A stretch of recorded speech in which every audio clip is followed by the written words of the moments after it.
Hello and welcome to The Last Word on Spurs. We are your multi-award winning Tottenham Hotspur podcast. We're back and it's on the back of Spurs losing on penalties to Paris Saint-Germain. And look, I'm going to say this right now, and a lot of people will get this on the playback, but I know it won't feel like it right now, but there was a huge amount of positives to come off the back of what we've just seen in that Super Cup final against Paris Saint-Germain. You know, Spurs, 3 minutes away they were. 3 minutes away from beating Champions League winners Paris Saint-Germain. And the tactical setup from Thomas Frank all but worked for 85 minutes. And I think what we did see really is what we do know is that the drop-off in terms of what Spurs have on the field to what then comes on is a big problem. And which is why there is such an amount of frustration out there that we know there's a need to do business in this transfer window. But look, helping me go through it, break it down as we return for season 8 of Last Word on Spurs, I've got Actors TJ Ramini, Darren Hart, and fresh on the scene for this season, we're delighted to welcome Jim from Oso Spurs into our post-match shows.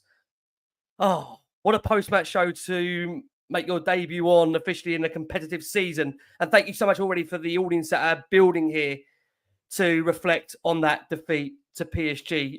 Look, before I bring the guys in, let's take you through the match facts and the stats. I know many won't want to see these right now, but look, it finished Paris Saint-Germain 2, Tottenham 2 over 90 minutes, and then straight to penalties. PSG edged it 4-3 on penalties. In terms of shots apiece, 12 for PSG, 13 for Tottenham. Spurs actually heading shots on target as well, 5-3. PSG more block shots than Spurs, 5-3. Shots inside the box, Tottenham dominating that figure itself, 9-5. Tottenham busier of the two sides defensively, which was really a key attribute about the game, about how Spurs were admirably so well structured, so well organised defensively under Thomas Frank. 20 clearances to the 15 of PSG, 8 interceptions to the 4. Corner count, PSG had 8, Spurs 3. The possession stat, I know it's not pretty reading for some out there that do want Spurs to be a dominating side under Thomas Frank. We hope that's going to come eventually. But 74% for PSG to 26% in terms of the possession. And then XG, 1.12 for Paris Saint-Germain to Tottenham's 2.04. It just shows you how Tottenham on the night looked the more likelier side to score. Let's start if we can. Let's start with you, Jim, if we can. Because I know it's a real gut punch, this one. It really is. And it's really tough to take because I think the players were superb for 85 minutes. And all I can really put it down to is just they simply run out of steam at the end. It's really hard to not feel gutted about it. Look, I'm gutted for the players. I'm gutted for the manager. I'm gutted for the fans. I think we gave everything and I think we deserved to win. And I try and remain as unbiased as I can as the host of this show. But I do say, as what I said in the opening top of this show, there are a lot of positives to take away despite that defeat. But I do think the substitutions ultimately killed us. But Kudus, Richarlison, Polina, they were exhausted but gave so much. And those that came on really got nowhere near to matching those that started the game. Jim, how would you sum up that defeat to Paris Saint-Germain? I'd say for 80 minutes, we looked like the Champions League side and they looked like the Europa League side. And like you said at the start, the tactics were spot on. I think when you're going up against the best side in the world, you've got to overload your midfield.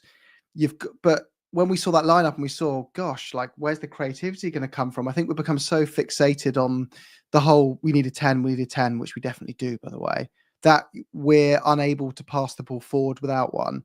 And this was a reminder that we do have Romero, Van de Ven, Porro, Bentancur, who are all Champions League level players. Spence as well, I think we'll get onto him later, but he showed why he's so deserving of a new contract.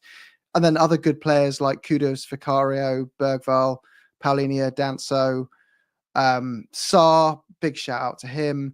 Like, there's loads of really good players in the squads that did really well tonight. And I feel that whole result was just a bigger sucker punch because we truly held our own against a Champions League, winning side who are there for good reason and deserve that status as the best team in the world right now. And it just hurts so much more because when the narrative and the conversation is all around what we know we need a couple more players in the squad to really take it to that final step that makes it a side that competes against these kind of teams, and we don't have them today. And then you see the subs come on and you think, imagine if that was Morgan Gibbs-White. Imagine if that was Savinho. You think that would have been the 5-10% difference to scraping over the line versus not. So it makes it even more frustrating that we haven't got those in. But I think Frank showed why we hired him. I think he set up in a way that set us up with the best chance of success. He did really, really well. And I would say he's learning too, right? Like he's gone from the biggest game of the week for Brentford as a big Premier League game to a cup final with Tottenham on a big, big stage, knowing how much it means to us. And he's going through learnings too of how to kind of manage those situations, even though I think that's a bit harsh. I'm kind of making out like he's done something wrong. I don't think he did much wrong or anything wrong really today. He had the tools at his disposal that were half-fit players in many cases who, if they were even fully fit, I think would have been enough to get over the line. So it is what it is. It just really hurts. But I've said it and I'll keep saying it. We're better than we make out. We could be even better, but I think we're not at this bottom half team that we might feel like we are. We are a top half team that is quite rightly within a good shout of finishing in the top 6 this year, and we showed that today. And if we play like that every week in the Premier League, we will be in the top 6. And I know that's not everyone's ambition. Our ambition is to win trophies. Our ambition is to be in the Champions League regularly. But there was more positives than negatives, but the one main negative of not winning that game outweighs all of that, right? So it is what it is in that sense. I'm going to steal a little caption that I saw on social media, and the fact is that Spurs have come a long way in this last 12 weeks. If they're getting hammered for not winning a double European trophy, right, in the space of, the last 2-3 months. And I think that kind of tells you that there was a really good display in there, albeit at the end, I will just say, and I'm a massive, massive Thomas Frank fan. I do feel that the subs undid us at the end. But if I'm going to be honest with you, I'm not sure really what he can do. I mean, when you look at the bench that he's got there, there's not a huge amount of options, I'm going to be honest with you, to change it. I mean, this is why, again, there's been so much frustration in the Spurs fan base, because you just know that when you look at the bench Spurs have got there, Kinski, Austin, Davis, Vuskovic, Byfield, Gray, Bergvall, Odebertel, Johnson, Solanke. I know, obviously, of course, we've got one of our highest scorers on the bench in Johnson, of course, scored the winner in the Europa League final. Solanke, of course, did eventually come on, but there's not a huge amount to change the game. And that's why I do feel for the manager. I feel, he's shown us what he can do up against Paris Saint-Germain for 85 minutes with that squad. Could you imagine what he could do if he is given a few more experienced quality players? Because like Jim has said, I mean, we're not a 17th place team. I don't think we're a bottom half team. I'd go as far to say that I agree with Jim. I think we're not only a top half team, we could even be a side that can be in and around the top 6 if the manager's given the tools to do the job. Dal, welcome back. You've had a nice summer away from us. I hope you've enjoyed it. Don't look too scared to jump back in the saddle. Look, it's hard. I can't do much but applaud Thomas Frank for the way he set Tottenham up, for the effort the players gave us. And we're as Spurs fans used to lose in heartbreaking circumstances. We're just used to, we've been used to and become accustomed to that, of losing in such heartbreaking circumstances. But I think, as Jim said, we've done way better than many thought we would have done with a hampered squad, with arguably not having a designated number 10, no Maddison, as we know, no Dejan Kulusevski, an area where we know for Spurs they're crying out. Now go and get Thomas Frank, some quality players, and back the manager. What did you make of that performance, Dal, for you? You know what? Let's also be real. There was a lot of us that were terrified that we could get battered today. Yeah, there was a fear in most of us today that the best team in the world could absolutely rip us apart. And for 75 minutes, they couldn't put a glove on us. They couldn't touch us. And that part of that, let's be real, and this is me, real football fan, they've only had a week of pre-season. So they're sluggish. We're at the end of our pre-season, about to go into a season. So we should have been ahead. And that showed in the game. But what we have in Frank, which people have been asking for, is a tactical manager who adapts to the team we play against. And Frank put himself against Enrique and went, let me test myself. And tactically, he had it down. The players, every man for a man, did the job he asked them to do. Then the game changed because unfortunately for Tottenham, we're still not quite there fitness-wise. So we fall off and we fell into the low block, which is a danger zone for Spurs under any manager. We just went aside that the low block doesn't work for us. There are other elements that we will highlight throughout the game of individuals and moments and pivotal moments and changes in the game, substitutions, etc. But for me, I walk away with pride right now. I walk away going, if this is where we're at now, where could we be? If we can all commit to this, where could we go? Where could this Tottenham side go? We haven't got the squad that we need yet. And I think today a win may have papered over that and may have gone to our chairman, who we know likes to put the checkbook away quickly and go, no one needs anything because we beat Paris Saint-Germain. We won the cup. We don't need that investment. This really does go, if you give us what we need, you get what you want. Daniel Levy, you're saying it with chest. You want to win the Champions League. You want to win the league. That squad can't do it. Give it more, it can. Give the manager a chance, maybe he could. Because what we've got with Thomas Frank is, he is a smart manager. You can see his intelligence. He has football intelligence. The challenge he's now going to face is he had a week to prep for this Paris Saint-Germain game, and he did great preparation for it. He won't have a week for every game. And that's where he's going to really be tested. Can he make Tottenham perform at this level at different stages of the season when the pressure's on and this squad starts to fall away? Because injuries will hamper it. Because if you're working that hard, which everyone did today, they're going to get tired. And the bench is going to be really maximized. It's going to be needed. So it's exciting, but it has fear attached to it very quickly. And that's what Tottenham has for us right now. It was exciting to see for 75 minutes, we could hold our own against Paris Saint-Germain and go, welcome to the Champions League again, Tottenham. These players can play there. We know they can. But the but is always there. But what if we get injuries? What if we don't get the players in? We could be short again. And that's the fear that is always going to linger when we wear our beautiful badge and we support this beautiful team. Do we always leave ourselves short? Because today, as I said at the beginning of my first sentence was, we feared we could get battered today, but this team didn't get battered. It outclassed, outsmarted, outfought, and showed Paris Saint-Germain and showed the rest of the league, by the way, don't play with us this season. Don't think you're going to run over Tottenham this season. Don't think you're getting a back four that don't know how to defend, because we defended well today. It was so organised. Yeah. So organised. Organised. And that's good to see. Yeah. Dale, you mentioned about the injuries. And look, I mean, coming out of you, TJ, the season hasn't started yet. James Maddison's out with an ACL. Destiny Dog is out with a knee injury. Kulusevski's out with a knee injury. Dragishin's out, still recovering from that ACL. Manor Solomon's got a calf injury. We might not see Manor Solomon. Kota Takai, new signing in the summer. He's got a plan to face your injury. Brian Hill's out of a knee injury. I've named some players that aren't really going to be there. But the reality is, as Dale said there, you know, for any side or for any squad that's going to be able to compete, they're going to have to be backed. And Thomas Frank's going to need that backing. I feel for anybody out there that may have been concerned about whether Thomas Frank is up to the level of certain managers like Luis Enrique. We've just seen there across, 85 minutes, matched him toe-to-toe, went there, tactically in elements of that game, outclassed him. And again, it just comes back down to that point now. Over to you, Daniel Levy. Will you back the manager? Because for most of that game, Teach, Thomas Frank had played a blinder. We know PSG thrive on dominating possession by controlling the midfield form when they launch their dangerous balls. They couldn't do that. Thomas harassed them. They pressed them. They got the ball in areas where really we were excelling in creating those big, big chances. You know, he relegated the ball possession to less potent areas, but people will say PSG weren't at their best. But the fact is, it's Thomas Frank that negated a lot of those issues for them. And, you know, let's be honest about it. They're one of the dangerous teams in the world. Tactically so set up perfectly. It's a real shame, as we said in the back room, the manager, the players don't get the reward for 85 minutes of what was a really, really good performance. Lovely to be back, Teach.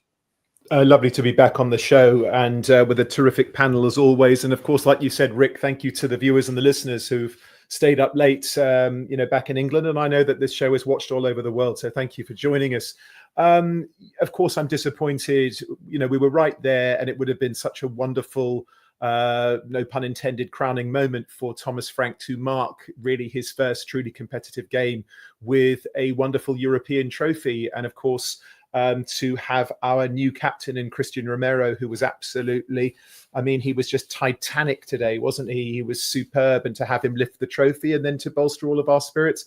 And to Jim's point, to prove to the world we're not actually as bad as people say we are and love to say we are. I've often said we are the most derided Premier League team in the world. That isn't just my opinion. That's actually a fact.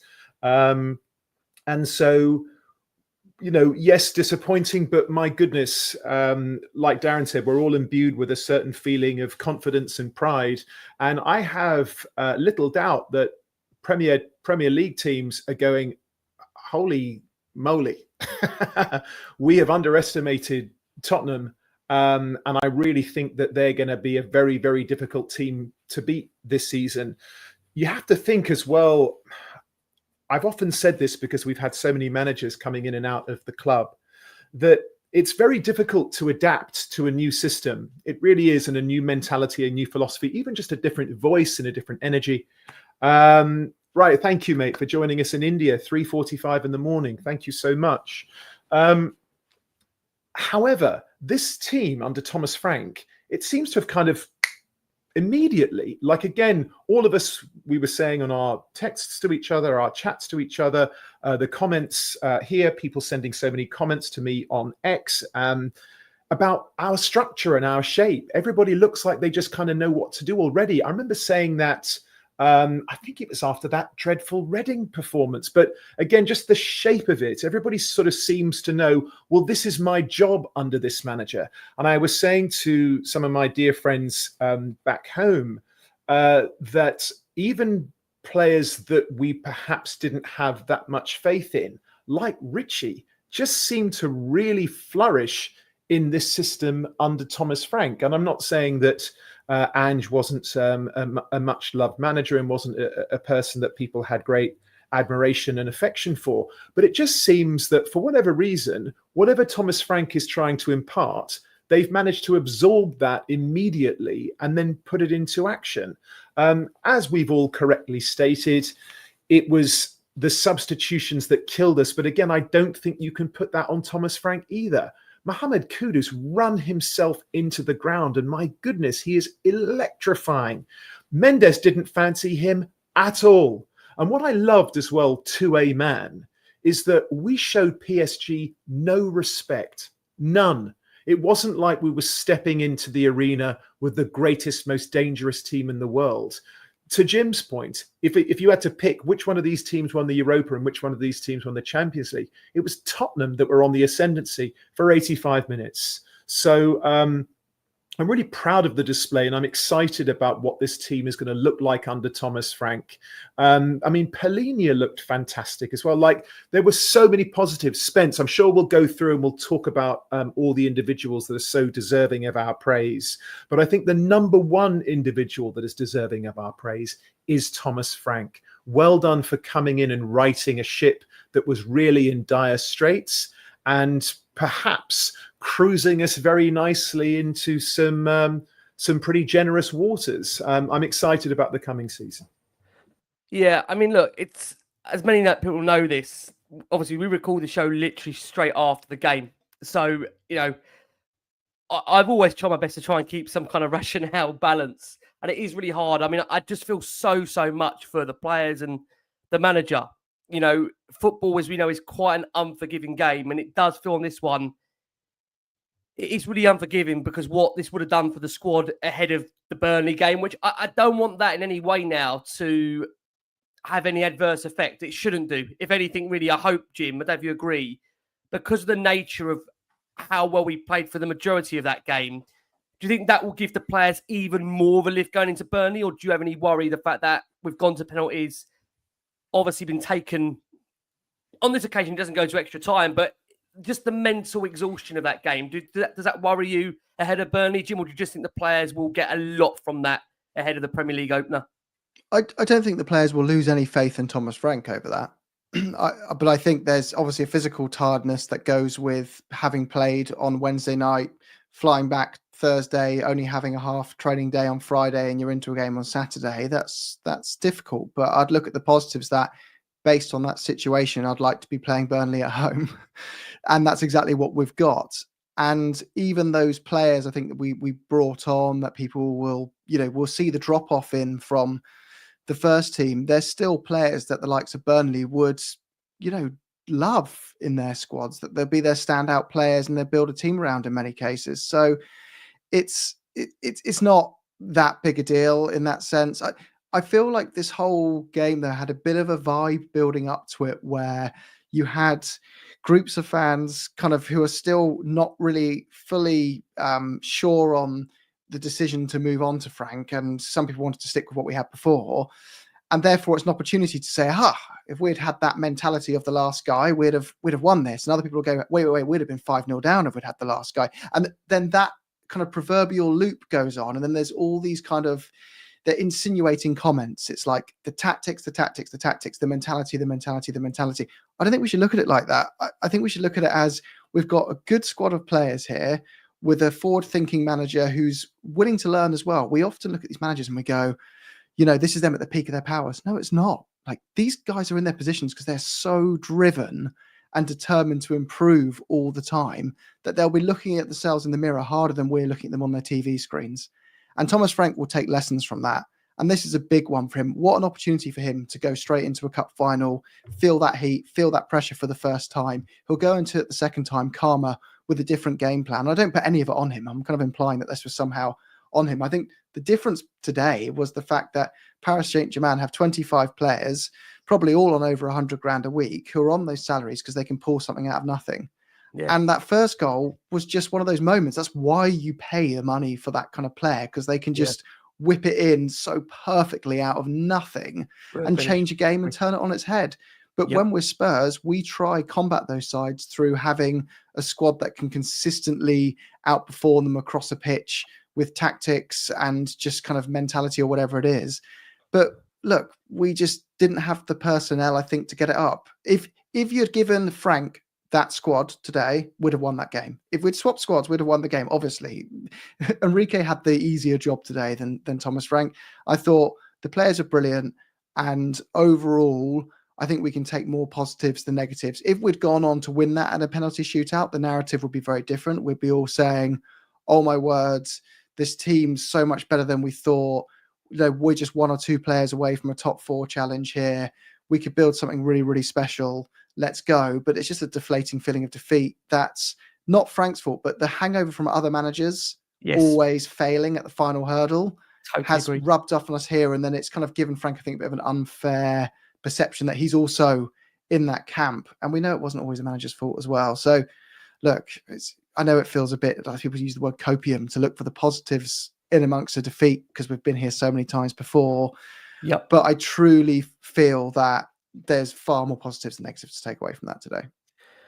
Jim, you know what? Following on from that point there, coming over you, Dal, Luis Enrique's just come out and said Tottenham played a great match. They were stronger than us. I don't know if it's a fair result, but that's football. We still have to improve. We have the ability to fight until the end, but we can still improve. I mean, it's nice to hear that from the opposing manager, that a lot of credit goes to Spurs for the way they played, they fought, they battled, but ultimately weren't obviously getting that prize that we all wanted, which is, again, it's a tough thing to swallow when obviously only 2.5 months ago, we did go and achieve the ultimate goal and the ultimate prize, right?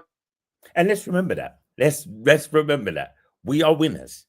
We are winners. We are the Europa League champions. That's what we are. We are winners. We got the honor of playing this game because we are winners. You don't get this invitation for free. It's not like the Club World Cup where they throw an invitation to rich clubs and invite you to play. It's not one of those competitions. This is the curtain opener to our season. It closes last year's European season and opens up our new season. So there is so much positive we can take from this. This is a Spurs going forward. It's not Spursy. It's not old Spurs. It's his new Thomas Frank Spurs. And it was his first attempt in Europe. He got it early. He got to get the taste early. That's a good thing. He got to test himself against the best. This team battered everybody last year. Absolutely everybody. And we faced them and we held our own.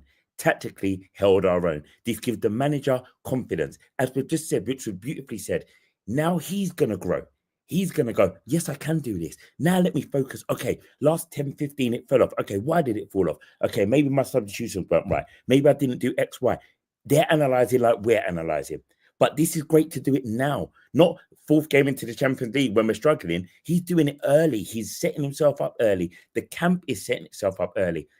I'm excited. And I think we should allow ourselves to be. And I think we could go on a Debbie Downer right now and go, oh, it's going to be same old Tottenham. No. Tottenham's winners now, team. We're winners. We can't go same old Tottenham because we're winners. You know what I'm saying, Rick? We're winners now. So stay winners. Let's stay with that. That's right. Let's stay in that mentality because the season ain't started yet. And maybe the football gods helped us out today because we've got Burnley first. It could have been a horrible game first. I predict Burnley may sit deeper on us, so we suddenly have more of the ball. So it's a game where we're not chasing everybody because we're going to have tired legs. Kudus looked tremendous today. Yeah, he looked someone who's up for the fight. Absolute tank. The tank of the guy. He got an absolute tank. So strong, so physical, so demanding. Set him free in the Premier League. That's what we're looking to do. And also, tactically, it won't be that set up against Burnley. Because Thomas Frank, as we know from watching him, he sets up according to the team. Of course. They're not PSG. We're probably going to have Johnson starting. We're probably going to play different structures. And that's what we're here for. And that's what it's about. So let's find the positives in it. We would have loved to have won it today. It would have been great to start the season, parade into our neighbours, look what we've got, parade into the league what we've got. But we can still go, there is a lot of potential here. It just needs a bit more. Yeah, look, we're going to come on the single biggest difference that I've seen to that point, Darren, is under Frank. Like if I could surmise what's the difference between Tottenham last season and this season under Thomas Frank already is aggression. We were so aggressive. And of course, that does manifest itself in a multitude of ways. It manifests itself in energy and fight and will and desire and speed and passion. But it all stems from being aggressive. Yes, Kudus was magnificent. Sarr was magnificent. Spence was magnificent. Romero, terrific. Van der Ven, fantastic. Richarlison, fantastic. And so perhaps if I can just focus on him for a second, a much derided player by myself included. You know, is he good enough to be Tottenham's number 9? No, but like one of my dear friends back home and said, I know it wasn't a facetious comment, it was a genuine comment. If you don't sort of look at him as an out-and-out goal scorer, he's actually a really important player for us. And I think the reason why he is already flourishing under Thomas Frank is because what Thomas Frank demands of all of the players that play in our system. And again, to Jim's point, no one's going to look at PSG's side and Tottenham's side and go, Tottenham have a better team or a squad than PSG. But you can just outwork people. You can out-harry and harangue and harass people. And Richarlison is always going to give you that, man. Always going to give you that. If you were in a bar with Richarlison and you're having a drink and a nice chat and all this kind of thing, and it's suddenly kicked off, I'm telling you, he's not looking for the back door. I promise you he's not. And listen, you know, we've been in situations like that, right? And something kicks off and you look around and go, what are we going to do here? And your mate's gone. Like, you know, he's never going to be that guy. And so the fact that so much of what Thomas Frank is trying to build is this kind of unified, aggressive, never say die attitude. I promise you that's infectious. However, what it also does is it's very revealing for players who lack courage, who lack heart, and who lack the tenacity and the aggression to go in there and to stand up and be counted. And like I was saying just before the show started, I'm sure we'll talk about it. There was one person today who really didn't show that level of dedication and commitment and courage. And it cost us massively. But I'm sure we'll talk about that later. Yeah, look, we're going to quickly squeeze in our first break of the show for our listeners and audio. Look, we know it's a very, very late night. There is already over nearly 15,500 of you that are watching the show live. Look, thank you so much for your incredible support for Last Word on Spurs as we go again. And thank you as well to a lot of the love I received. I had about 100 DMs from people that saw us on TNT Sports. I don't know myself that was coming, but Jim messaged me and said, Jim said to me, was we on that night? And even Jim has probably lost count of the amount of shows he's done already. When did we preview the game? I was thinking, my phone's blowing up. Like, you're on TNT, mate. And I was like, am I? No idea what's going on, but yeah. Last one of Spurs, Jim. It's a roller coaster. You're on these days whenever you don't know where you're on. I tell you. Thank you so much for all the support out there. Like I say, if you can give this show a like and a subscribe, share it out to the wide range Spurs audience. We greatly appreciate it. Look, let's go through some of the comments we've had already. Thomas Frank has been speaking to the press. We've already touched upon, obviously, Luis Enrique, very complimentary of Tottenham. And Frank's first words were to the players. Frank said, I'd like to thank all the players who were brave enough to step up and take a penalty. And I think you can't get away from that. That's the key. He said, there's no doubt in terms of what we'd like to do with the squad. We want to strengthen. There is absolutely no doubt about that. And Thomas Frank describes Tottenham's performance against PSG as a special operation that he started planning the day after the Bayern defeat. He said, in medical terms, the operation succeeded, but the patient died. Blimey, what an analogy that is, Thomas Frank. What an analogy that is. Look, Matisse Tell, I will just say this now. We're going to come on to Matisse Tell, and I think it's really important that we say this. I think we know we've got a responsibility out there as being probably one of the biggest, if not the biggest Tottenham podcast out there. I say that with, being as humble as I can, that, I don't like singling out one player or executing a player personally. And I think it's important to say at this moment, look, he's a young kid, Matisse Tell. We'll learn from this moment. And the Spurs fan base, like we always do, we will get behind players, right? I mean, we've always got behind players in certain circumstances. Yes, his penalty went wide. Yes, he can be given criticism. But I have to say just very, very quickly, it doesn't warrant any personal, I can't have to say this, any racial abuse. I'm already seeing, certain comments that do not sit well with me at all. And I really hope it's being dealt with accordingly, because the minority doesn't represent the majority. And whilst we can sit here and we will critique the footballing opinion of maybe the player, when it goes beyond that, as I can tell you as a show, we're not interested in that. So I will just make it very, very clear, because I'm already seeing certain comments that I don't feel sits well with me online. And I think as a show, we've got a right to call that out. And I think we have to call that out, because again, anyone that puts on that Tottenham badge, wears that Tottenham shirt, will always get our support until the day they're no longer here. Frank just very quickly said on the experimental system that I knew that we had to do something a little bit different against Paris Saint-Germain. So it was like a special operation. And as I mentioned, that comment he said, it was in a medical terms, the operation succeeded, but the patient died. Dale, you were laughing when I put that analogy out there. What did you make of that analogy from Thomas Frank? It's an interesting It's genius. take on it. It's genius. It's genius. And what he basically, if people want to see what he's saying deeper, is with an operation, he said everything he wanted them to achieve, they achieved. The last bit was getting that person through. It was a perfect plan, but they died. Of course, that's what he's saying, because we should have won it. With the plan, it should have executed well. But the thing that stopped it is penalties. That part of it, you can't use logic with. And that's why he thanked the players who stepped up. He's not talking about the last 10, 15 minutes of the game even. He's going, look, the plan worked. We outsmarted, we outfought, we put ourselves in a position to win the game. And that's what he was aiming for. He showed that he can go up against Enrique, and he did that. And I think now it's an interesting point, like just segueing over to tell us we're there and opening that door. Like as you said, Rick, Spurs fans, football fans in general, when we have players in our side, it's hard when we don't like what we see. And we're fans and we all have our own eyes and we see it in different ways. Tell had a night that he's going to feel bad about. Anyone who misses a penalty is going to feel bad. Anyone who doesn't feel that they execute what they want to execute is going to feel bad. Even in our walks of lives, when we don't do our best, we feel it. I've said it publicly, I've said it privately. Tell as a signing is one that I worry for. And I feel that us as fans are going to be very pivotal in what happens with Tell going forward. Because if you look at it, we bought him and now we're trying to already buy someone to play ahead of him. Now, that must be really difficult for a young man to go, I came here to get first team football. I left Bayern Munich to come to Spurs because they said they wanted me. They're saying they're going to play me. And now I'm hearing everyone talking about someone else being bought to play where I play ahead of me, same age as me, or a little bit older than me with the same potential as me. So it already screams of a man who's going to be insecure, worried, and concerned about his game. So that today may have been a very nervous young man who came on and couldn't do what he needed to do. So right now, let's be careful we don't kill him. And I use that word properly, kill him. Because you do that to him now, we need him for the season. He is going to get minutes for Tottenham. He is going to be a player that we're going to need to rely on at times. So let's not break him today. Let's not break Van der Ven for missing a penalty.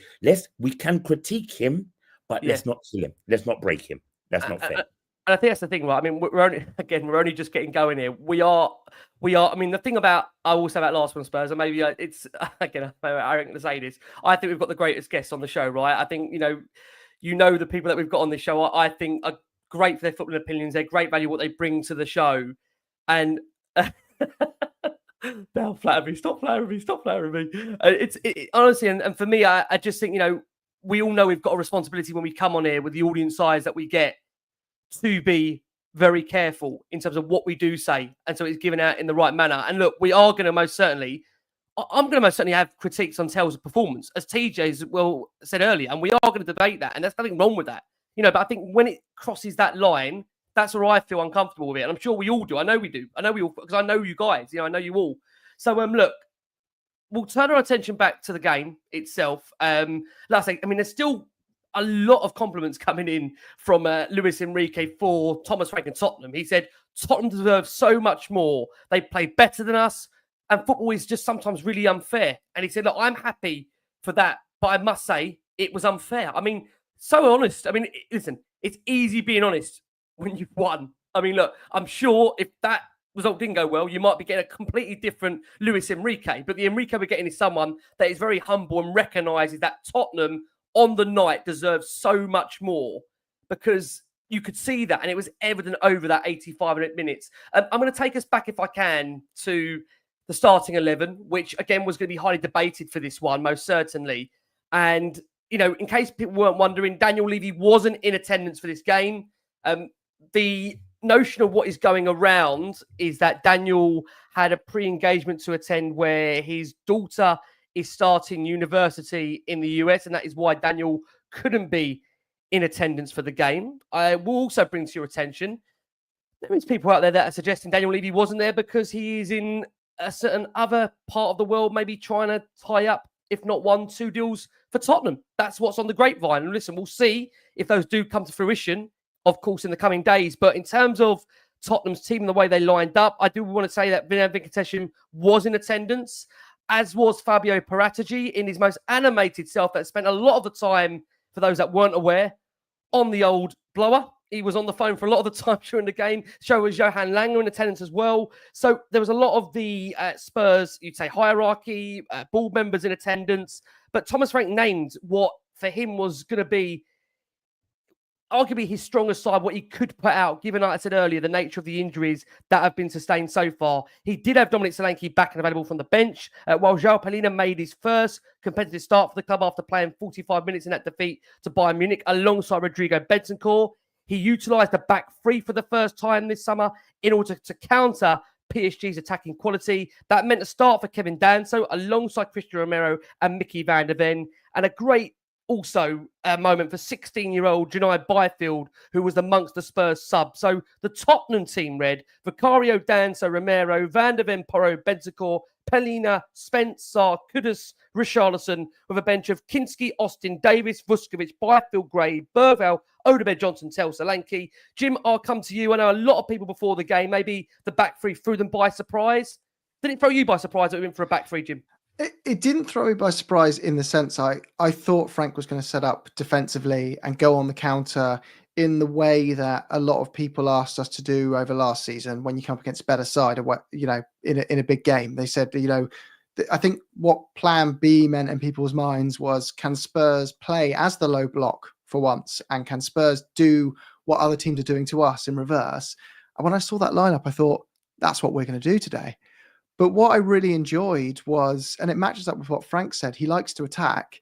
They came out with pressure and intensity to dominate the game. It wasn't like we were out there to counter-attack and absorb pressure. It was there to pressure the opposition and force them into mistakes and win the game that way. So it was really positive in my eyes from that sense. And it was an adaptation of, we don't have a fit 10. So how are we going to win this game? How are we still going to get the ball forward? And I thought we still progressed the ball really well. I also wanted to shout out to Danso, because I didn't realize we had this long throw in our locker, which was nice to see from him. And I think we saw things like that were just a few small things of, we've identified some strengths of players we didn't realize we have, and we've utilized them already off the bat. And I'm thinking, well, in 6 months from now, we're going to find some more opportunities out of other players of ways we can improve them, because Frank has spoken before about don't always make it about improving young players. It's about improving senior players as well. And a shout out to Bentancur as well. I think Spence, fresh lease of life, absolutely brilliant. Again, he was great last season as well in spells, but that's continued on. He completely warrants that conversation of a new contract. So yeah, the lineup kind of, it didn't catch me by surprise, but it caught me surprise how we played, from a positive sense, that is. And yeah, like you guys have said, like the bench was just kind of, it was such, you look at the bench and you go, I hope this lot can get through 90 minutes, because once we start turning to the bench, it's tough. But it also shows how much we needed to bolster the squad, because last year we were going, maybe Gray's the answer to 6. I think what we've realized is he's not. He's a great young player with a massive ceiling, and a lot of clubs would dream of a player of his ability in your side. But if you want to be competing in the Champions League, you can't be saying those players on our bench today are the answer for our squad today. And that's not a big disrespect to them. I think we've still got good players on the bench. Lucas Berrival is still brilliant and points of last season, but you see his youth at points. You see him. I know we spoke about earlier, like Tell got a lot of stick, but I don't think it was just him. And people have mentioned, Van de Ven missed his penalty as well. And I know we're looking at a performance, not just a penalty take. There's a bigger context there. But I didn't think Berrival did particularly well when he came on, unfortunately for him. But I don't like to throw any player under the bus, because it's not their fault. As long as they give 110% when they're wearing a Spurs shirt, that's all we can ask. If we get the profile of a player wrong, that's more on our scouting department than it is on the player themselves. Yep. And I feel like you mentioned earlier, Ricky, like the likes of Tell, he'll be looking in a mirror and no one will be more gutted than him. Does that mean he deserves to be kind of told, don't worry about it, you played well? No, he didn't play well, but I think it's wrong to signal him out as an issue. I think he's got a massive ceiling and he'll be great. He's clearly got a good mentality to get where he is in his life. He's probably worked his absolute butt off to get where he is in his life. And he's had to go from a club as big as Bayern Munich and be told, actually, you're not ready for this level. You're going to a different club who's still massive in Spurs, but you're still miles ahead of most 20-year-olds in your age in the Premier League. And even to get to the Premier League is a massive achievement. But he's got to learn and grow. And look, when we take these players on when they're 24 or 25, they're out of our reach. So the price we pay of getting them earlier is we've got to be going through that journey of development with them. And a lot of that bench is development focused, whereas that first team has some really established senior players. But we do need to bring in some more as well, because you've got to look at the situation of Bentancur as well. His last year of his contract's coming out, right? So that's another senior player to replace. Romero, 2 years left. End of next season, we can't stop it if Real Madrid's go, here's £80 million. That's another senior player you've got to replace. So we've got to get ahead of this by getting a couple of those players in this season, I think. And that would have been the difference today. But sorry, long story short, as Ricky, no, I wasn't surprised by the lineup, and I think he picked the right one. Yeah, it's quite interesting because obviously the first moment of the game officially kicked off in the Thomas Frank era. There was a ball played back to Vicario, who lumped it up to Richarlison. So it felt that the Thomas Frank era was officially underway. Maybe slightly different to what you're used to in terms of the way Spurs do kick off. I mean, they were playing a kind of 3-4-1-2 shape. Kudus and Richarlison up front, Saar behind them slightly withdrawn, Dance on the right of the back three. Look, we started fairly well. Like Jim said, we saw that long throw audition from Kevin Danso. And there was again, couple of decent pieces of defensive work from Spence and Dembele. Spence, who actually slid into Dembele at one point, and obviously helped Tottenham regain possession. And then there was that moment where we saw, Tish, coming over to you, 2 big tackles from Polina in 30 seconds. Yes. He already looked a lot sharper than last week's cameo against Bayern. And he does seem to have this incredible knack. Again, it's early days with Polina. Again, don't want to get too overboard here.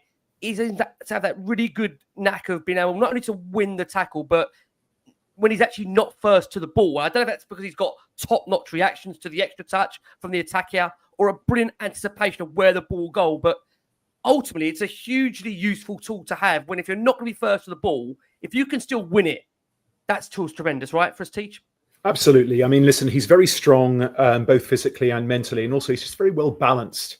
Similar to Bentancur. They're just a very well balanced, just, in the true sense of that word, not speaking figuratively. And he's going to be a very important player for us. Listen, to Jim's point about, I don't think we were surprised by the lineup. What was really pleasantly surprising is that, again, being the better side and the PSG coach has come out publicly twice and said that now, being the better side against the best team in the world for 75 minutes with the front three of Spence, Richarlison and Kudus.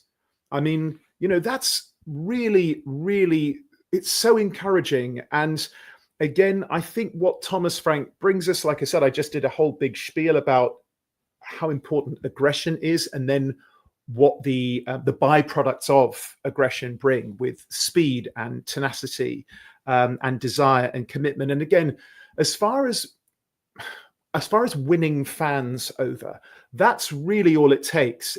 We really want to see you busting a gut. I mean, Sarr, I just think we've already said under Thomas Frank, I just think he is not only going to be a crucial piece of the Thomas Frank Tottenham era, but I just see this boy as putting himself on the map as potentially one of the best central midfielders in the game. He was absolutely sensational tonight. He was just too fast and had too much guile, and again, too much will and tenacity. The amount of times he's just picking people's pockets. He was absolutely magnificent. Now I'm going to speak about Tell very briefly, okay? I totally agree that he's a young man and it doesn't help us to destroy him or to kill him, like Brother Darren said. There's no point in going after this boy personally. I don't think anyone out there could put their hand on their heart and say, he came on with the intent tonight to undo us. He didn't, okay? He's a young man. However, like I said to Jim before the show started, in football terms, he ain't that young at 20. And so you do have to understand you're not playing in a lower team or in Championship or even in a lower league. You are playing for one of the biggest teams in the world. And what was lacking, and I'm going to forgive the penalty miss. I'm going to forgive that.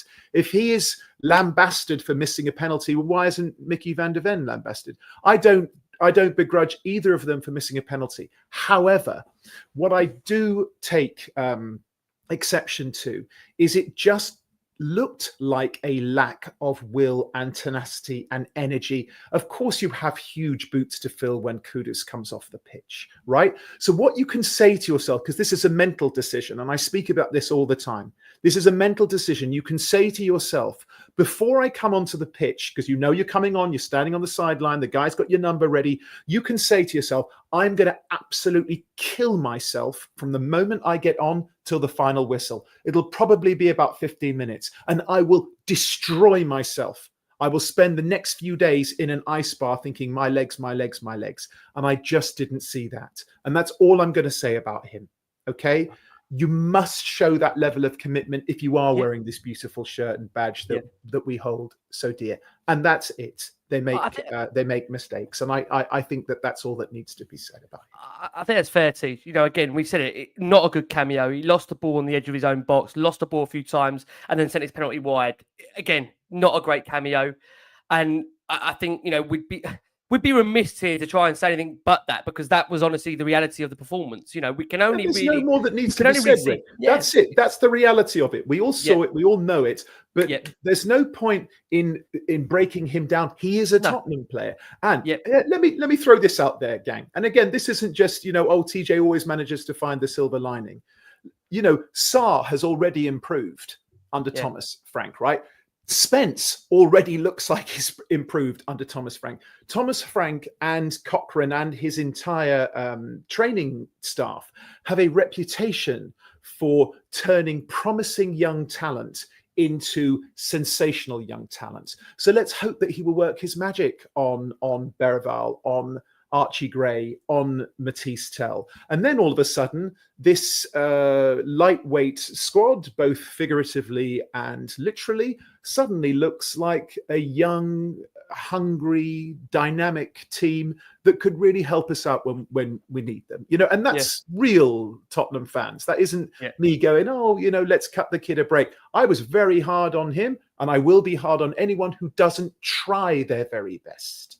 That's all that needs to be said. Listen, I think that's right. I mean, I hope when we're going over to one thing down, pivoting a little bit, because this is your era. Well, it's both you and TJ's industry, the acting industry. There was a lot of animation from the bench from Thomas at times. And I think what was quite interesting. We love a performance, don't we, Darren? We love a performance. Well, it was quite interesting. It's the level of detail that we saw Frank actually giving to the likes of Spence, brought him over, spoke a lot about the position of where he needed to be. We actually then saw Matty Wells, the assistant coach, also leading a lot of instruction from the bench. And I don't know if anyone's seen this so far. What I would say, and what we've seen in the 5 pre-season games, and in this Super Cup final in particular, is the level of detail that is actually going on during the game. That they're almost, and I'll come to this as well with Jim as well. I'm sure Jim as well will touch upon this on Also Spurs, because they have a weekly segment on there with a coach himself in JJ. I remember me saying, Jim, that they actually do a lot in terms of the coaching aspect when they break it down on there. So please make sure you do go and check that out with Also Spurs. But it's very interesting on this point, Dale, to come to you. He does almost, in a way, coach the players through the game. Could you see that as well? That almost talking them through the game. And 100%. It's very different. Let's be honest about it. Again, no criticism of Ange, because Ange had his way, but very different to what we were used to in these last 18 months. 100%. Very, very different. He's a coach. I use that term very strongly. He's a coach. He is coaching continuously. And that's why his systems will change. And on the training field, he'll teach a method. He'll teach a structure to be implemented in a game. And if it's not working, he will continue to guide. And if it is working, he will continue to support. He's always adapting. He's watching the opposition. He's seeing the changes. He's informing the players of that. Sometimes when you're on the pitch, you don't always see it. It's as you said, I'm an actor, yes. So sometimes when I'm on stage, I may not be catching it all, and my director's seeing it from a different eye and go, Dale, if you said it this way, try it now. Now go for it. I implement it straight away. It changes the dynamic straight away. And that's what you get when you've got a good coach. He can see what his players need and he's giving it to them instantly. And hopefully there's instant change. Now, it's interesting what we spoke about this then about how our squad is development. And Jimmy made a great point about our bench. And what I looked at in our starting 11, which we're starting to get, we're right on the cusp of, is when you look at a player like Archie Gray. He was bought as a 6 and last season played everywhere but 6. Now we have someone ahead of him, Paulinho, who is what I believe to be a true 6. Having that player on the training field with you, next to you, opposite you in training games, being in position to go, how the hell did he get there? Having him in your ear to go, yeah, what I do is, this is what, that will develop this player so much more. Archie Gray has someone to follow, to learn from. And that's what we're starting to have. And I feel that that's where we're at for our development players, having a great coach, but also an 11 that can do the job. So you as a young player can watch. Pap Sarr is a prime example of that. He has watched, he has learned, he's watched Kulichevsky, he's watching Madison. And in that role that he's playing now between the 8 and the 10, he's going, I can do this now. I've seen these players do it. The coach has given me the freedom. Let me play there. Let me explore there. And it's that confidence. And part of that does come from the man who went before. Because Ange gave him confidence to express. And now you've got a man who goes, oh, I see what you can do. Now I'm going to mold you into a system that allows you to show me what you can do to a higher level. Danzo's throw, we never knew it was there. He arrived last season, never took a throw on. Now we've done it in training. And I've gone, hello, my friend. Now when I play a back 3, you're my throw-on man. You look at Spence today playing as left back, but left wing back. Yes, we've seen it in his career. Suddenly you go, here's a player who suddenly can build up his goal ratio. There were so many moments when he made a run and didn't get the pass because it's a new system. But bro, I mean, how obvious was the set piece? Like every single time we had a set, including the throws. Yeah. You know what I mean? Like every single time we had a set piece that was about sort of 35. I mean, we even had a set piece where Vicario took it from inside their half. Yep. You know, great that tactic. just immediately has illustrated that there are certain things under the Thomas Frank school of coaching. You're absolutely right, mate, to use that word really succinctly appraised as you always do. But it just immediately showed us that there are definite, irrefutable systems that are hard and fast under Thomas Frank. And I just think that this squad, this team has gone, oh, okay, boss. And I think that level as well of group cohesive understanding has bonded them in a way.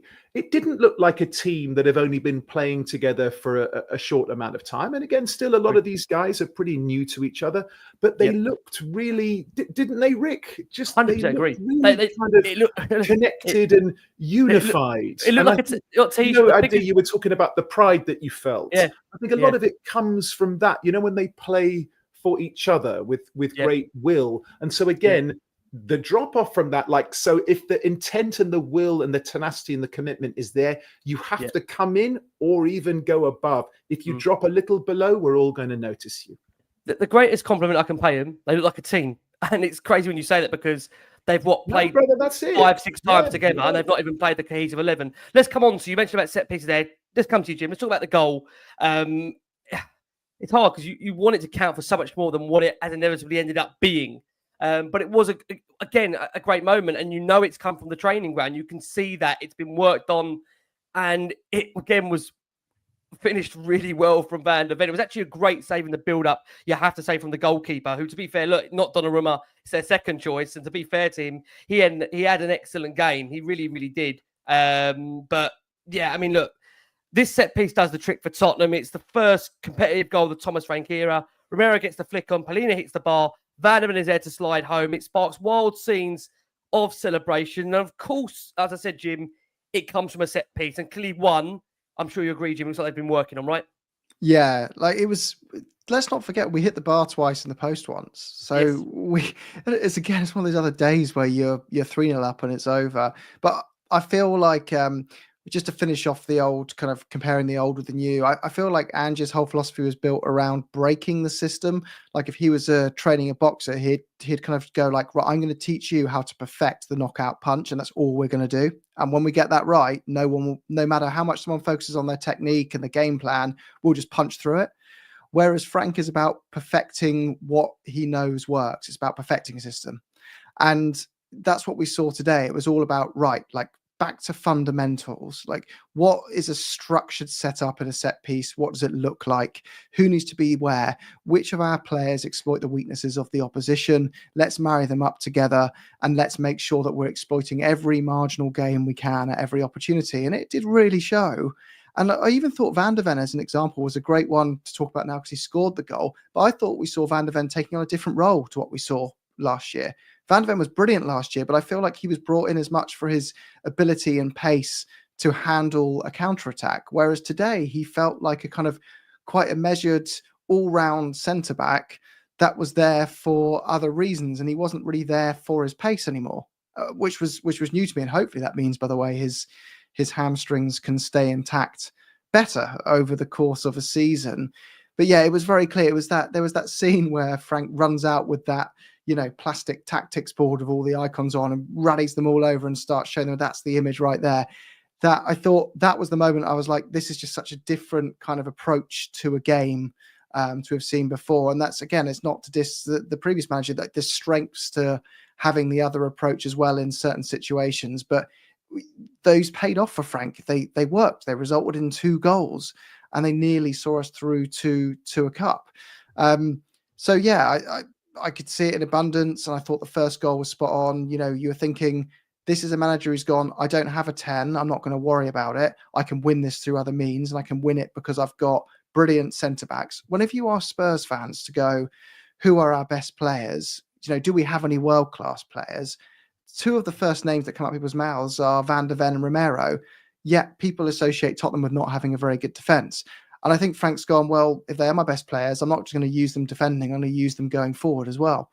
And that's what he's done today. And there were jokes going around, weren't there, that, you don't need Morgan Gibbs-White. You just need to sign Gahey and whack him as a 10 because we're going to be centre-back FC. But you saw the strengths of how he leveraged them. And I think we'll see that pattern across the Premier League, where when injuries kick in, he'll go, okay, where's my next biggest strength in this squad? And I'm going to focus the team around that this time. Yeah. I mean, look, in terms of Van de Ven himself, again, it just didn't end for him in the greatest of circumstances. He missed the penalty, but I think overall, at right place at the right time to score. He actually, again, flashbacks to the Europa League final, made an unbelievable clearance at one point where, again, it kind of reminds you a bit of deja vu of what we went through against United in Bilbao. But again, really unfortunate that he doesn't go away the hero. And as T just said earlier, you can forgive a penalty miss because it's a lottery when it gets to that stage. And I think for a lot of players out there, to have to convert a ball from 12 yards, it gets to some. The pressure gets to some. He's not a natural penalty taker. Again, look at Solanke. Bearing in mind Solanke, I'd put it in comparison to Solanke. He's been out for how long? Took the penalty, and he had the most shortest step up I think I've ever seen a penalty taker have. So short, but so clinical in his penalty takers. So look, Spurs, as we know, winning 1-0 at halftime, could have been 2-0. Could have been so close to 2-0. Pinball in the PSG box after another long throw caused chaos. Could have said that effort which hit the base of the post, and Spurs winning 1-0 in what I think we did say was a really disciplined 45 minutes from Tottenham. It was an encouraging display. It was disciplined, but at times bold and brave where it needed to be. So look, we're going to go for our final break of the show for our listeners and audio. Whilst we do that, we're going to hear directly now from Thomas Frank, who is reacting very quickly to, of course, that defeat. Can you call it a defeat? That 2-2 against PSG where Spurs lost on penalties. Let's quickly hear from Thomas Frank, and we'll be back after this very, very short break. Thomas, tough one to take tonight. Talk us through how you saw it. First and foremost, I'm extremely proud of the team, the players, the fans, the club. I think we showed that we can compete, and more than compete, against one of the best teams in the world, maybe the best team in the world right now. And basically for 75, 80 minutes, close to play the perfect match, up 2-0. And that's, of course, what makes it so brutal. And then even we're going into the penalty shootout where it's a flip of a coin. So many positives. But football is about winning. So brutal. But of course, it is in the end key good performances that over time will bring us success. And this was a good start. And Thomas, fans will be so intrigued as to how you saw it tactically, because tonight it looked like a real tactical battle out there, and the lads had to work incredibly hard as well. Yeah, but the players put an unbelievable shift in. They worked so hard throughout the game. I think we showed today that we will be tactical adaptable throughout the season, depending on who you're facing. This was a little of a special operation tonight, and operation was successful. Unfortunately, the patient died. But we are so close with everything, the game plan, and football is margins. Sometimes it's margins. Can we go into that effort a little bit more? Because maybe people at home that watched on TV won't have seen just how much effort was put out there. Tell us a little bit more about that. Yeah, but I think quite a few of the players were cramping because they work so hard. You need to understand it's 28 degrees when the game started, humid, and we need to run and we need to work harder because PSG is a top team with a lot of individual quality. And then I thought we were brave. You saw the amount of time we went high pressure against them. I know we also defended low at times, but we tried to win after them. And just on top of that, you mentioned the fans a little bit earlier on. They were outstanding tonight. They stuck with the team every step of the way as well. Yeah, the fans was amazing. It was fantastic to hear them throughout the game. They did everything they could to back us and push us forward. So very happy and proud of that, and we will need them on Saturday as well. Well, as you mentioned, it's one of those games it's all about victory. But are there things that now, looking ahead to the weekend, you go, I will take that forward? Yeah, because you can say in a final, you can say in the end you don't care about the performance if you just win. But unfortunately, football doesn't work like that. You need to have good performances, and this was a very good performance. And can we put that together out there on Saturday as well? Then I'll be very happy. Thomas, safe travels and good luck for the weekend. Thank you very much. Thank you. There you go. That was Thomas Frank there, reflecting on, of course, drawing 2-2 to Paris Saint-Germain. We'll remind you, they are Champions League winners. Obviously, on the back of Spurs winning the Europa League, like Dal said, that got us into that competition and allowed us to play that final. And we were 3 minutes away from beating them. Cut the penalties away from winning the competition itself, but it is what it is. Listen, thanks so much for everybody staying up for us. There is nearly over 15,500 that are watching the show live. Quite simply unbelievable support for Last Word on Spurs. We're joined by brilliant actors, TJ Ramini, Darren Hart. They're back for another season. We've signed them up.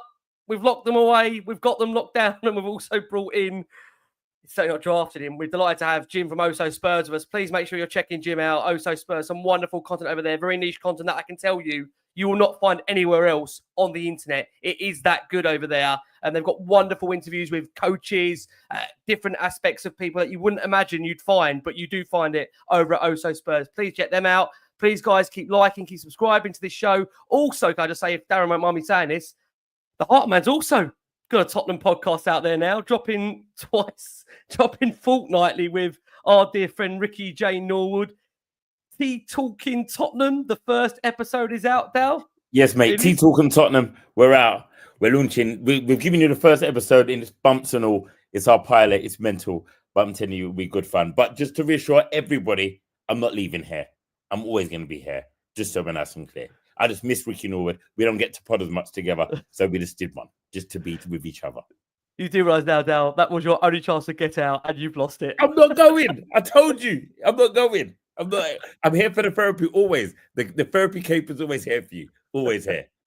Now got me stopped by all the dads tomorrow as he drops the kids off and they're like, yeah, we heard you. Yeah. I got 2 weeks until we start school. Sorry, I'm good. 2 weeks. Remind me, 2 weeks. 2 weeks away from being harassed at the school gates. So thanks now for the therapy. Thanks for the therapy. Oh, bless you guys out there. We're here for hugs. I'll take some hugs on the way to Burnley on Saturday, all guys. I'll see you there. Look, we're going to move over to the second half of the game. And I mean, it was again a perfect start to a second half, Teach, coming over to you, because, you know, it almost seemed fitting on the day in which Cristian Romero is announced the new captain of the football club.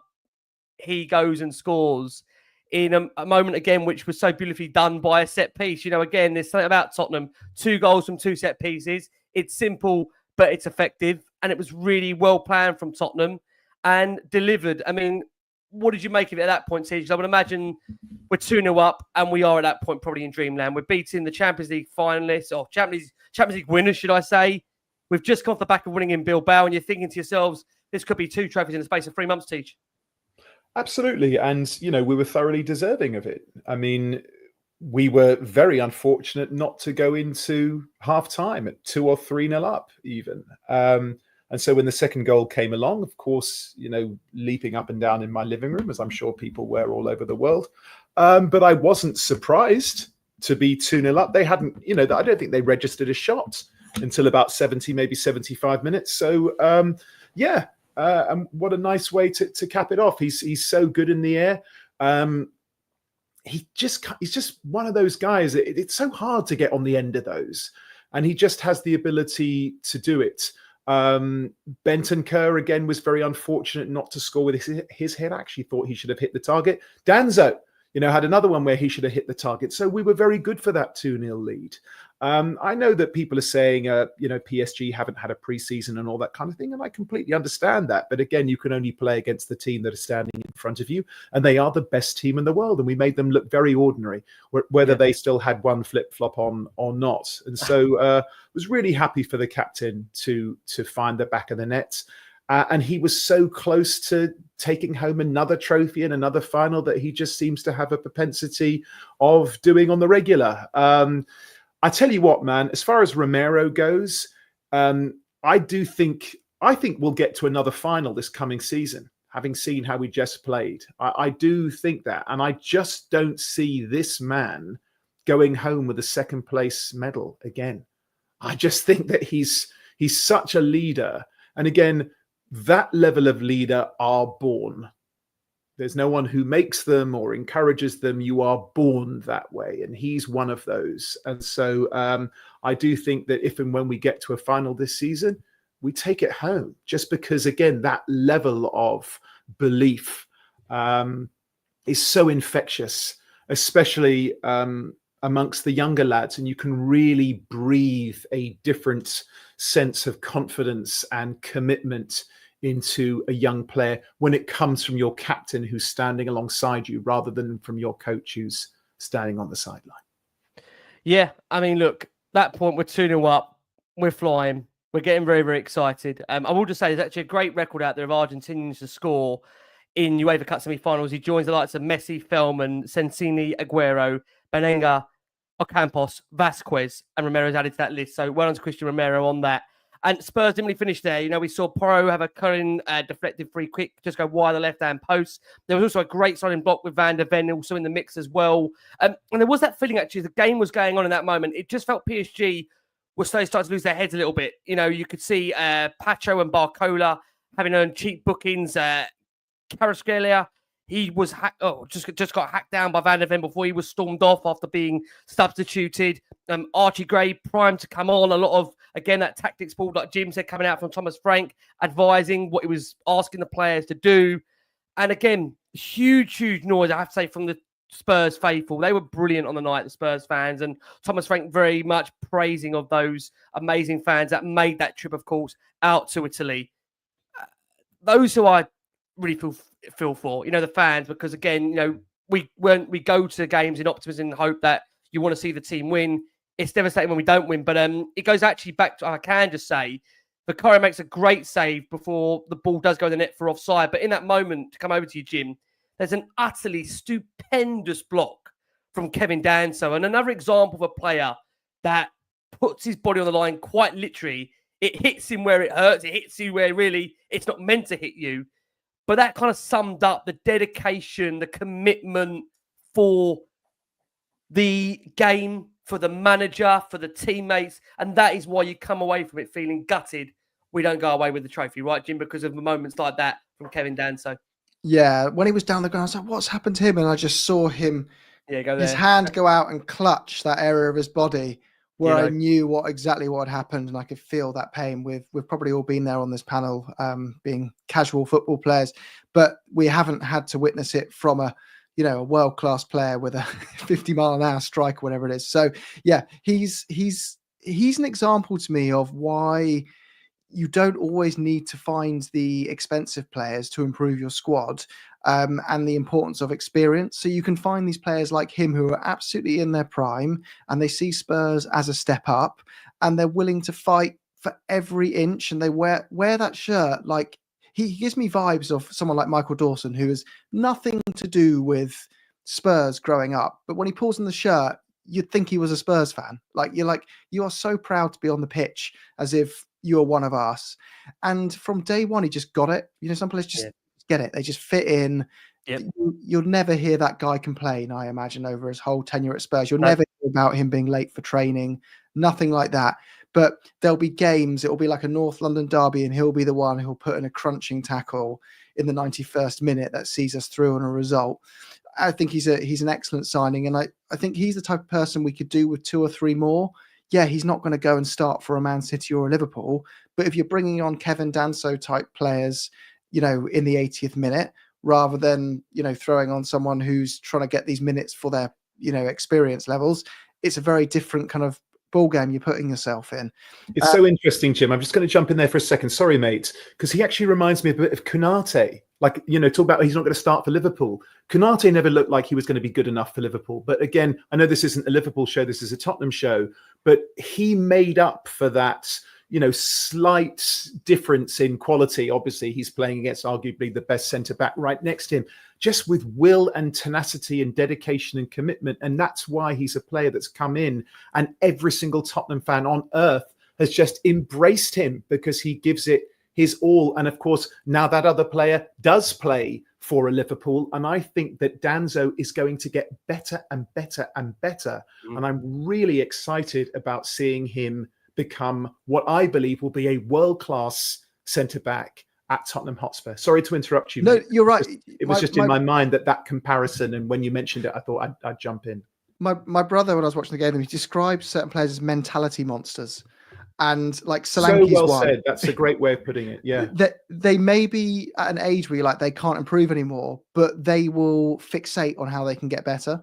And you'll find the way that they'll listen to a coach and they'll just get better. Like Danso has improved since we bought him, I think. Massively. And he was already good when we got him. Yeah. So I'm really excited by like that signing. I'd love to see another Danso type signing on the left centre-back position to give Van der Ven some cover. And then I just wouldn't be so concerned about having injuries at the back. And there's no disrespect to Ben Davies. What a model professional that guy is. But Danso, he's a natural centre-back. Ben Davies is a left-back who's converted his career to a centre-back, always adapted, never complained, wonderful. Mentality again. mentality again, Jim. Exactly. Ben Davies mentality. 100%. Yeah. But you notice it with Danso why he is profiled as a centre back growing up and going through his career, because he's just got these attributes that match it that bit more naturally than someone like Ben Davies would. And by the way, I don't want to start making this Ben Davies thing. I don't think Ben Davies by any shape or form the main issue in a Tottenham squad. But like he epitomizes everything I love about Spurs. And a couple more of those, please, this transfer window. If we could go get if we could get Eze in and Savinho and then another Danso type signing at the back, I think would be set up for a very beautiful season. We would be. We know. Are we asking for too much? It's the big if, though, isn't it, Ricky? It's always if. It's always if with Tottenham. I mean, it is always if. But we'll just say again, with Danso, you have to consider, he's played on the right. He's had not a huge amount of minutes of pre-season. I think the great thing about is that game itself, he grew into it. He did actually grow into the game. So I think that is a key aspect of it in terms of the fact, you're seeing players that haven't had a huge amount of football, but they are growing into the game itself. Look, this is where obviously it gets a bit trickier, as we know, because we start making changes. We see Solanke and Gray come on for the excellent Richarlison and Polina. And I think TJ's given Richarlison his flowers. And look, who knows? Is that Richarlison's last, appearance in a Spurs shirt? Who knows? It might be. But if it was, Richarlison put in such a shift for Tottenham, as we touched upon at the start of the show. He started with a few sloppy touches, but he really did grow into the game. His hold-up play, his running, the flick-ons. He was a massive, huge help in Spurs keeping the ball, especially in the first half. I think you can't get away from how much in the first half he really offered us that. I mean, Solanke, of course, came on. He didn't really offer as much as Richarlison, and he looked like someone who really had been out of the team for a long time, Dominic Solanke. And I feel for Solanke because, again, he's a player that, has picked up a couple of injuries throughout his time already at Spurs in this short time. And I just hope for him that's not going to be a trend. I really, really do. Because, these are players that, in the likes of Solanke, he is going to be Tottenham's, you'd imagine, main man up front. I don't see Spurs between now and the end of the window really going to put in a huge amount of money to go and replace that area in terms of the central forward line. So we'll see. I mean, Polina, again, won that. He was told off by the fourth official because he spent most of his time actually since coming off acting as a coach on the technical area, shouting at the players. And I think, again, you can't get away from how bigger this will be for Tottenham. Someone like Polina has been around the block, played now for Bayern, having winning players like that, those, as the guys have touched upon, mentality monsters, could be absolutely huge for this Tottenham team. And I really hope, again, those players like Polina will pick up those other ones tonight, the younger players, and really make them understand, this is not even a bump in the road, but it just goes to show you what we can do if we all do pull together. And we start pulling together. This is where PSG come back into the game. Dale, coming over to you, because Lee Kang-In gets a goal back. It's not just a goal. It is a absolutely phenomenal strike, which, to be fair, I don't think Vicario could really have stood a chance on. It's a low drive from outside the box into the bottom right-hand corner. There's obviously only 5 minutes to go. At that point, Dale, are you massively worried, even with 5 to go, we're in for a tough next however long left on the referee's watch?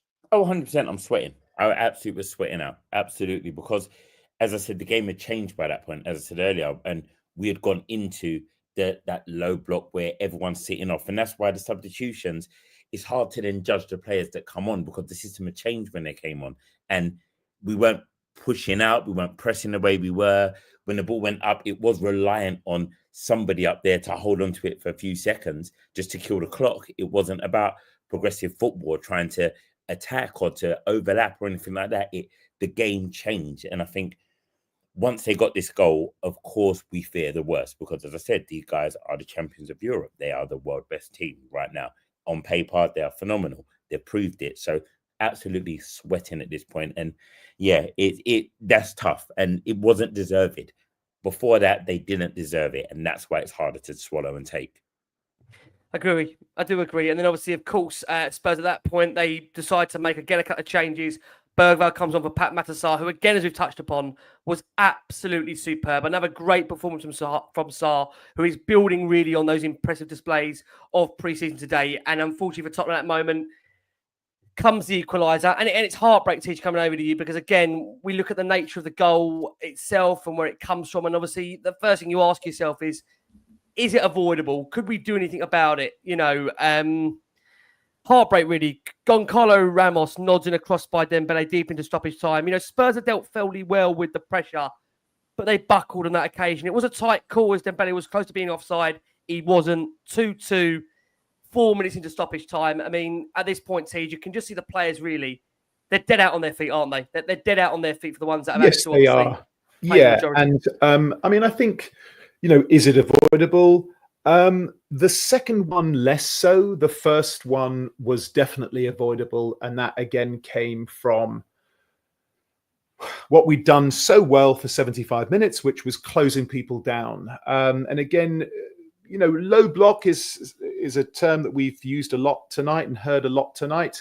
I think we're going to have to start now designating and trying to clarify there are all sorts of different low blocks, because I actually think that that's a little bit inaccurate and actually a little reductive, because what we did so well in the first half and again for most of the second half is that because you have somebody like Van de Ven in your back line, it just meant that we could go 1-to-1 with their front players, and it meant that a lot of our other players could push forward, and we were closing them down just outside their own penalty area. So it's not like we were camped around the box. We really weren't. When the substitutions were made, then yes, we did drop deep and too deep.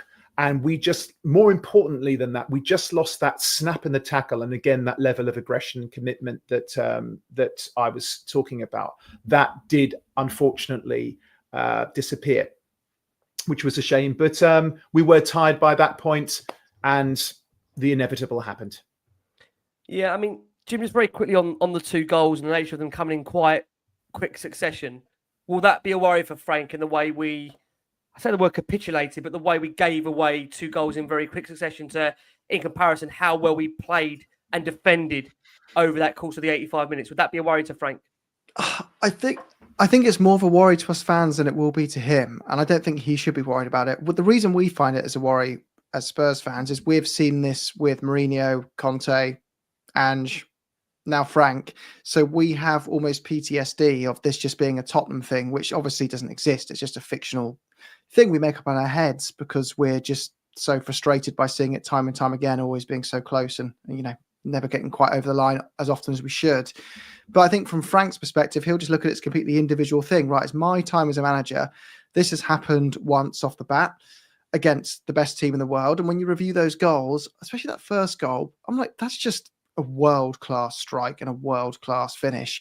If you're playing any other team in the world, they'll probably miss that chance. If you had put the XG on it, well, for a fact, if you look at, I think the XG philosophy put it out, Paris Saint-Germain had something less than 0.3 XG over the whole game, yet they got two goals, which sums up, well, there it's one, but I looked at another one, they will do it slightly differently. Either way, it was a very low XG opportunity. It was really, really low, and they pulled it off. And that, again, that's just a sign of world-class players who can do things.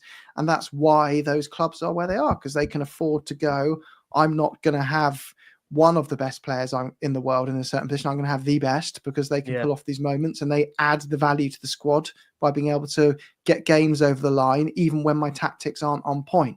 As I said before, if Thomas Frank was managing PSG and Luis Enrique was managing Spurs today, I think we'd have lost by more goals than we lost today. I think we'd have lost in, normal play today. Our manager won that battle, but they had better players. And it was as simple as that. If we see this as a pattern that goes on into the league and we start going, all right, I've seen this 3 or 4 times in a league season and in a couple of cups, then I'm concerned that this is a pattern that the manager is responsible for. But based on today in isolation, I don't think that's anything Frank needs to worry about. I don't think it's anything to do with him. We just got beaten by a better side who had the ability to turn a game on its head when they didn't deserve to. Yeah, I agree. It comes to penalties. Solanke scores. Martina misses the early advantage with Spurs before Bentancur drills us home and puts us in front. And it's followed by Ramos, who also scores before he stares out the Spurs fans. We're back all square. Van de Ven has his efforts saved by Trevelyan. And then obviously, again, the advantage hands to PSG. Tell sends his spot kick wide. Lee beats Vicario. Porro's up. And to be fair, Porro did really well under pressure to score his penalty. But as we know, Mendes scores. It meant PSG did win the game. I guess, as we said, the 4 penalties to 3. We just ran out of steam. And again, when you look at the overall game itself, I think it's hard to be critical of the team over 90 minutes. I think if anybody said you're going to draw 2-2 at PSG, you know, with a new manager, fairly, again, a squad that we know is going to be changes to it in the coming days or the coming weeks that we hope, and a new captain. We're all telling ourselves it's going to be okay because, again, we've chosen to go with another new era now. I think we're also on the last one of Spurs. Are what, sixth manager in the last however many years? So you have to kind of recalibrate to go again, under somebody different. I mean, when TJ was here for the appointment show, I think Jim was on that one as well. I mean, TJ was saying again, it's you've got to build yourself up again for a new manager. Hearing new comments, hearing new quotes, hearing a new philosophy, and it's true. But like we said, Rick, he doesn't look as new as some of the previous ones, right? It looks like his system, for whatever reason, whether it's a combination of he has an ability to impart knowledge which is easier for footballers to digest, or his squad have that ability, or it just is a happy kind of amalgamation of that squad meeting the manager that is going to make them flourish, whatever it is. And to be honest, we don't even need to question it. It's working. We don't look like a team that's played 5 or 6 games together, right? We just don't. And so the future is really bright. Again, Darren said it so many times and so eloquently. We have every reason to be proud, excited, happy, buoyant, jubilant, confident moving forward into the new season, because if this is the beginning of this era, then our ceiling really is potentially the very top. Yes, I do agree. If we're given a few little, couple of little... Yeah. Yeah. Well, look, on that point, let's say where we are with those couple of little and something little and all these little things. We don't dare finish the sentence, do we? No, we can't finish the sentence. Let's quickly to tell you where we are in terms of those couple of little and hopefully something little coming your way.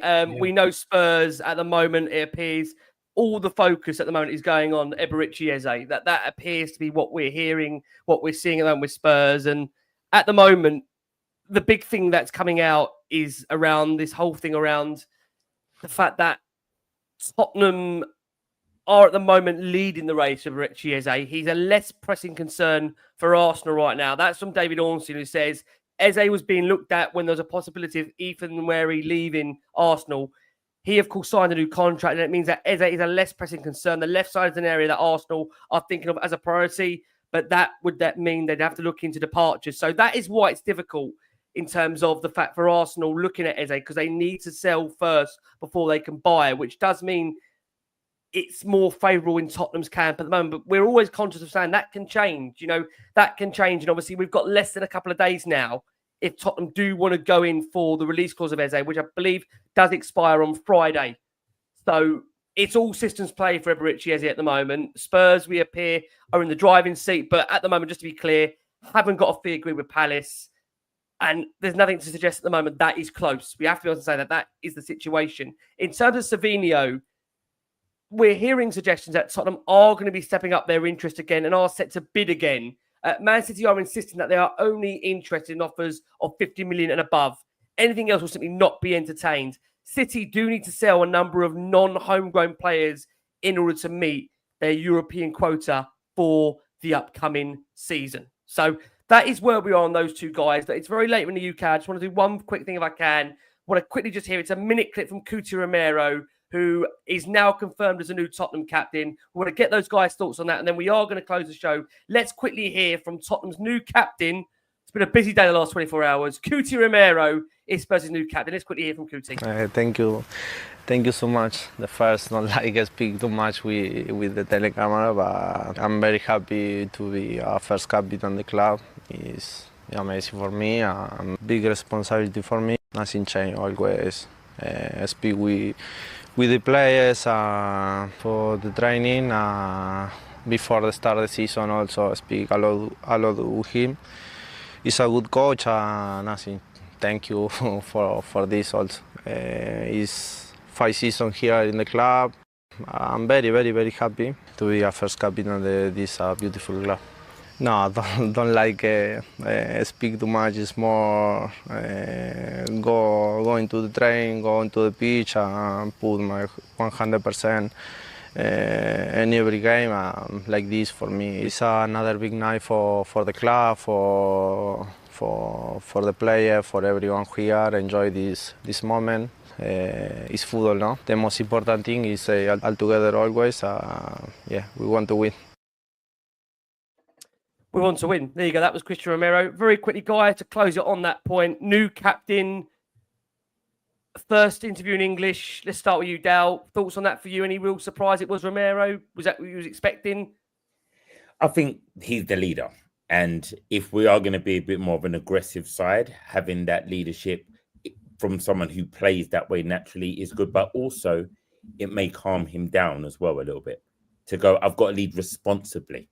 He was part of the leadership group last season and he did well. Maybe the captaincy has been given to him also to make him happy because he was a player that I didn't think would be here at the start of this season.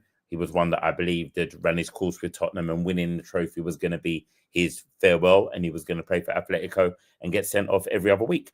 But no, he stayed and I'm glad that he's here because he is a player, as Jim quite rightly said earlier, when people talk about world-class players, he is one that is referred to in that reference when you talk about who's world-class at Tottenham. So having him here this season, having him lead the team, if we get the player that we know we can, and if you perform to the level, as he can, he's tremendous. And I hope that he keeps his head because when he plays, we really get a lot from him. As we actually saw earlier in that game this evening, the fact that he was on the score sheet and gutting for him, of course, it wasn't on the winning side. T, just come to you, then we're going to close with Jim if we can. Frank said on the appointment of Romero as leader, captain, I had a good conversation with Kuti. He's going to be our captain. He was very honoured, very happy about it. It's a big thing and he should be able to lead this wonderful club out on the pitch and throughout this season. I think he has all the right qualities. He leads from his behaviour on the pitch, driving the team forward in every way. And outside the pitch, he's always pushing the team. Your thoughts on Cristian Romero, Tej, being announced club captain for, of course, his upcoming campaign? Yeah, I'm very happy that he's the captain. I've spoken numerous times about Cristian Romero. And actually last season, I posted something on X that if he did end up leaving Tottenham, I wouldn't be heartbroken about it because he was always that player. Again, this has been spoken about numerous times on this show and millions of Tottenham fans have stated this all over the world, that he was a player that always seemed to put country before club. He never really loved Tottenham. That changed, I think, under the Sonny era. I think he was very, very close with Sonny and that helped. I also think that even just that level of responsibility, again, helped curb certain enthusiasms that didn't help the club. It was repeated poor behavior that annoyed me and frustrated me about Cristian Romero. So if he had left, I wouldn't have been heartbroken. However, to Darren's point, the fact that he's now been made first team captain, it is like giving the naughty boy in class the hall monitor's badge, and so I do think it's going to help with his maturity, with his decision-making. And so I'm really happy to have a world-class captain wearing the armband for Tottenham Hotspur. I just hope that he can continue to build upon what that means, what that should mean to him, what that should mean to his family, and what that means to us fans. You now must become a Tottenham captain in every sense of that word and put your club before anything other than, of course, your family. But as far as football goes, it's Tottenham first, and that's it. So with that, I will be delighted. Thank you so much for having me on the show, Rick. To all the Tottenham fans out there, I'm so sorry that we didn't manage to get it over the line tonight. I feel your pain, of course I do. But thank you for all the positive comments. You've been great tonight, the viewers and the listeners. I think your comments have been excellent, man. I'm happy and proud to be a Tottenham fan. Looking forward to the season ahead. My love to you all. Thank you so much. Please bless you, mate. You're a superstar. And I say that for all of us here that love the club. And obviously, we had an incredible feeling 2.5 months ago. We were all together 3 months ago now. It's crazy how quick that's gone and where we are again. Jim, let's let you have the last word on this point with Romero's captaincy. Frank also touched upon the point that he wants a leadership group as well. He did say that not only will one wear the armband, but the fact is that he wants to have as many leaders as possible on that field, and he hopes to have 4 or 5 appointed in the leadership group in the next few weeks. He said he will make that decision once the window comes to an end. He said, I can't do it on my own. I need to put a superb coaching staff around me, which is what I've got. And I will name that group after the window is closed, which gives me time to assess everything. But Kuti is leading us. Your thoughts on Kuti being named the captain, Jim? Yeah, look, he's when on form. There's two different types of best players you have in a team. One is the best player over the course of a season, and one is the best player when they're on form in an individual match. And Romero is the best player when he's on form in an individual match for us. He has the highest level of ability. He's the most natural leader. And he's got this rare thing that some leaders do where you can tell he's fully committed, but he looks utterly calm. Whereas other people, to know they're committed, they have to be gritting their teeth and sweating buckets. You just know Romero's on the ball and focused and he's there. And in Bilbao, he stood out in that way as our leader. And I truly feel he was one of the key reasons we got that over the line, was his leadership skills and his calm aura he brought. Let's not forget, though, only a couple of months ago, he was dropping an Instagram Easter egg that he kind of insinuated he might want to leave, like now. And he wasn't happy with the direction the club was heading in. And there were links to Atletico Madrid at the time, which were getting stronger and stronger. And he seemed to be, he was pushing towards that. Now, we don't know. We don't know that for sure, but that's what it looked like from the outside. And then Atletico went for some other players and he was staying. And I think Frank's done what a good manager would. He's gone, right, how do I get this person fully back on side of me and my plans? Step one, more responsibility, show my faith in them. I'm committed to them and they're committed to me. He's done that. He's appointed him before the rest of the leadership group because he wants Romero to have an influence on who's a part of that leadership group. Yep. So he's putting him in more responsibility to keep him happy.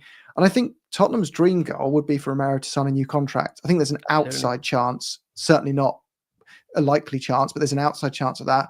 And the best way you can do that is by saying, well, if you're here, you're a massive part of here. If you're over there, you're not a massive part of over there. So it's kind of up to you what you want to do. And I think this puts in a position with Romero where next season, it's not, maybe he will look at Atletico Madrid and go, maybe that's food for thought now. Obviously, if a Real Madrid come in, what can you do? There's certain clubs you just can't stop when they want your player on 1 year left on their deal. But I think it provides a stability. You're not going to have all the uncertainty now for 6 months of, oh, where's Romero going? He comes across quite settled and he's in this major role. And I think we'll be able to keep that settled atmosphere around him as our leader for this season. And then the storm will all kick up end of the season when it's the transfer window. But for now, Frank's brought calm, put our best player on his day in a leadership position and kept him happy. So spot on, right decision. Yeah, I agree. Listen, guys, thank you ever so much. I know it's a late night one, and I do know, again, we've got to be ready for these because we've got Champions League coming back soon, which we're all excited about. Look, and we're going to be very excited to take you through that journey back on Last Word on Spurs of those Champions League games. And please God, it does end with, of course, Spurs lifting the biggest European trophy of them all. But look, unfortunately, as we know in life, there's lessons that you have to learn. There's a nature of having to take on board what part of the journey you have to go through. We had an incredible moment, 2.5, 3 months ago, and we were so close to having that yet again in the space of a few months. But I want to hopefully feel this makes us hungry for more. It drives us on for more. But in typical Tottenham fashion, we're going to have to work for it. And I know I might not feel like it right now. I said at the top of the show, I want to end on that point. There is a lot of positives that have come out the back of that 94 and a bit minutes. It might not feel like it now, but I absolutely promise you, before Spurs kick off at Burnley, you will go into that stadium at the Tottenham Hotspur Stadium, like me and Jim are going to be, and Dale might be, and obviously T. Blessing will be watching as well from a distance. You're going to feel you are going to feel confident going into that stadium. I promise you, before that ball is kicked, you will take your seat with belief that Thomas Frank is building a team here, but he's going to need to be supported. And unfortunately with that, we can't do that. That comes down to the ball. So Daniel Levy, Ian, Nick and everybody, we always know you're watching. We always know you're listening. Back the manager, support the manager, give him the tools for the job. I want to say a massive thank you to the wonderful TJ Ramini. T, thank you so much. You're a superstar. We love you very much. We'll see you very soon. You're a diamond. Thank you. The wonderful Darren Hart, 2 of the finest actors in the world, and Jim from Oso Spurs. And Jim, obviously fresh on the scene. I had a lovely message coming for Jim, which I do want to read if I can. Just a couple of these. Positive, negative. The performance demands investment. Basuma Ban wasn't a big deal. Would have taken those minutes in the final 8 minutes. Listen, we'll see. Combe corrects it, says TJ Ramini, always the voice of reason and sense of when emotions are running high, a voice of calm, impartiality and solace. What an amazing bloke. We have here, Frank was superb, leave you letting him down. I have to agree on that point. And it says here, T-Junkie123, big up, gang. Just want to shout out, Jim. Been an absolute breath of fresh air to the Tottenham YouTube scene. Keep it going, bud. Lovely words there for Jim, who's a pleasure. And again, as always, lots of love for Dow in the comments. Many glad to see him back. And as always, we love having Dow back on here. We'll see him a lot through the season. Dow, thank you so much. Jim, thank you so much. Guys, listen, we're at the start again of another roller coaster, another journey. Strap in. Check out Oso Spurs, T Talking Tottenham, TJ on the quizzes. Make sure you're following that on Instagram. They're always popular from us all. Keep safe, keep well. We'll be back with you soon. And as always, come on, you Spurs. Come on, you Spurs.